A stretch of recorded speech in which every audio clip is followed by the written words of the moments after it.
नमस्कार। कभी सोचा है कि हमारे अंदर ही चमत्कार करने की कोई शक्ति छिपी हो सकती है? आज हम राम वर्मा की किताब awaken the God of miracles के जरिए ये जानने की कोशिश करेंगे। ये किताब हमें सिखाती है कि कैसे अपनी अंदरूनी ताकतों को जगाकर समृद्धि हासिल की जा सकती है। तो सबसे बड़ा सवाल यही उठता है कि क्या सिर्फ विश्वास, सिर्फ फेथ हमारी फाइनेंशियल कंडीशन को बदल सकता है? क्या हमारी सोच में वाकई इतनी ताकत है कि वो दौलत को अपनी तरफ खींच ले? चलिए देखते हैं ये किताब इस रहस्य को कैसे समझाती है। तो फिर इस शक्ति को जगाया कैसे जाए? देखिए, लेखक का मानना है कि पहला कदम तो ये मानना है कि हम सब पैदाइशी चमत्कारी हैं। जी हाँ, हर एक इंसान में कुछ ना कुछ असाधारण है। अगर इस पर यकीन नहीं हो रहा, तो ये किताब हमें याद दिलाती है कि हमारा शरीर और दिमाग हर पल, हर सेकंड ऐसे ऐसे कमाल कर रहा है जिसके बारे में हम सोचते तक नहीं। चलिए कुछ हैरान कर देने वाले एग्जाम्पल देखते हैं। क्या ये बात पता है कि हमारी आंखों का रेजोल्यूशन 576 मेगापिक्सल है? ये दुनिया के सबसे महंगे कैमरों से भी कई गुना ज्यादा बेहतर है। अब बताइए, ये एक जीता जागता चमत्कार नहीं तो और क्या है? और हमारे दिमाग की बात करें तो इसकी स्टोरेज कैपेसिटी करीब करीब 4 टेराबाइट है। जरा सोचिए, अनगिनत यादें, ज्ञान और तजुर्बे हमारे अंदर स्टोर हैं। ये किसी सुपर कंप्यूटर से कम है क्या? और ये देखिए, हमारे शरीर के अंदर जो नसें हैं वो इतनी लंबी हैं कि अगर उन्हें एक एक करके जोड़ा जाए तो वो पूरी पृथ्वी के 2 चक्कर लगा सकती हैं। सच में अविश्वसनीय है। तो मुद्दा ये है, जैसा कि लेखक याद दिलाते हैं, अगर हमारा शरीर और मन इतने बड़े बड़े चमत्कार कर सकते हैं, तो क्या पैसा कमाना या सफलता पाना उनके लिए मुश्किल होगा?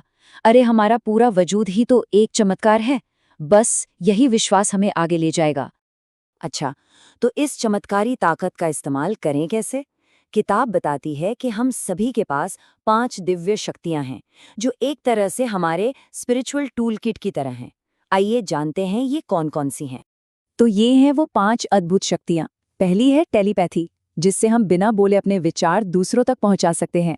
दूसरी है क्लेयरवॉयंस, जो हमें किसी भी सिचुएशन की सच्चाई देखने में मदद करती है। तीसरी है प्रीकॉग्निशन, मतलब भविष्य में क्या होने वाला है इसका पहले से अंदाजा हो जाना। चौथी है ESP, जो हमें अपने आसपास की ऊर्जा को महसूस करने की ताकत देती है। और पांचवी है टेलीकिनेसिस, यानी अपनी सोच की शक्ति से चीजों पर असर डालना। तो इन शक्तियों को असल जिंदगी में कैसे इस्तेमाल किया जाए, इसके लिए किताब में 18 दिव्य नियम दिए गए हैं, जो समृद्धि पाने का एक प्रैक्टिकल रोड मैप है। इन 18 नियमों को आसानी से समझने के लिए हम इन्हें 3 मेन प्रिंसिपल्स में बांट सकते हैं। पहला, अपनी मानसिकता बदलें। दूसरा, प्रचुरता के लिए जगह बनाएं। और तीसरा, प्रेरित होके एक्शन लें। सबसे पहले और सबसे जरूरी, हमें अपनी सोच को बदलना होगा। किताब साफ साफ कहती है कि पैसे को लेकर हमारे मन में जो भी गलत धारणाएं हैं, जो भी डर बैठे हुए हैं, उन्हें तोड़ना ही सफलता की पहली सीढ़ी है। लेखक की ये बात बहुत गहरी है। अपनी गरीबी और मुश्किलों को अपनी पहचान बनाना बंद कीजिए। गरीबी ऊपर वाले की देन नहीं है, बल्कि ऐसा सोचना ही गलत है। मतलब हमें ये मानना होगा कि अमीर बनना हमारा हक है। दूसरा सिद्धांत है खाली जगह बनाना। सोचिए, अगर कोई ग्लास पहले से ही भरा हुआ है तो उसमें और पानी कैसे डालेंगे?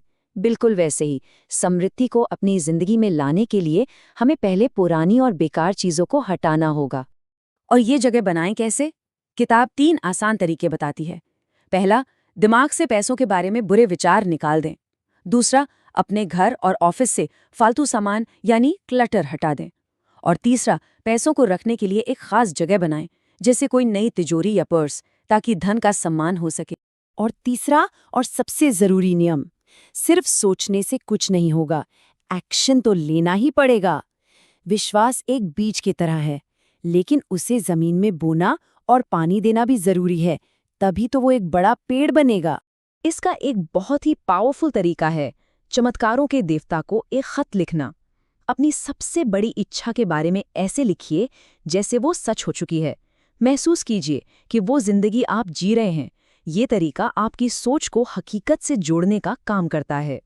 और अब हम आते हैं इस पूरी किताब के सार पर, उस एक चीज पर जिसके बिना कुछ भी मुमकिन नहीं है, और वो है अटूट विश्वास। लेखक एक बहुत छोटी सी कहानी से समझाते हैं कि असली विश्वास मतलब ट्रू फेथ होता क्या है। ये कहानी इन सभी नियमों का निचोड़ है। कहानी कुछ ऐसी है कि एक गांव में सूखा पड़ा था, तो सबने मिलकर बारिश के लिए प्रार्थना करने का फैसला किया। जिस दिन प्रार्थना होनी थी, पूरा का पूरा गांव इकट्ठा हुआ, लेकिन उस पूरी भीड़ में सिर्फ एक छोटी सी बच्ची थी जो अपने साथ छाता लेकर आई थी। बस इसी को कहते हैं विश्वास। और ये कहानी हमें एक बहुत गहरे सवाल के साथ छोड़ जाती है। हमारी अपनी जिंदगी को बनाने में हमारे विश्वास का कितना बड़ा हाथ है। क्या हमारी हकीकत वही है जो हम दिल से मानते हैं? इस पर जरूर सोचिएगा।